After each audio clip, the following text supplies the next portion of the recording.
kami dari Ikatan Pemuda Pelajar Mahasiswa Sangal IPMS Makassar sementara mengadakan penjahitan masker di tempat ini. Jadi salah satu tujuan kami untuk melakukan penjahitan masker dan pembagian nantinya yaitu adalah untuk membantu pemerintah dalam upaya memutus rantai penyebaran COVID-19 di Tanah Toraja dan terlebih khusus di daerah Songsangan Larang.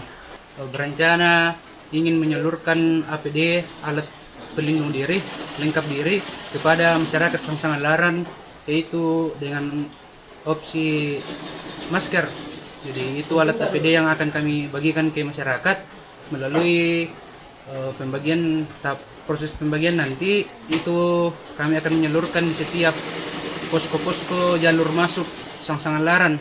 Itu ada tempat Sololo, Tumbang Datu, Batu Selatan dan Bulan Masabu. Jadi bisa juga dilihat sekarang teman-teman sedang melakukan proses penjahitan manual. Jadi ini kita lakukan karena ada sedikit kendala sehingga kami tidak memesan, tapi di lain sisi kami juga mendapat pengalaman baru, pengalaman tentang menjahit masker. Jadi untuk modal awal yang kami gunakan dalam pembuatan masker ini serta penjahitan itu kami gunakan dari kas organisasi serta sumbangsi dari senior-senior. Jadi kami berterima kasih pula kepada Lembang Salualo yang telah memberikan kami aset-aset perlengkapan dalam proses menjahit untuk memperlancar kecepatan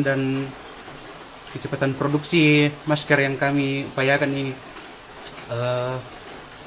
Jadi mungkin itu saja. Terima kasih.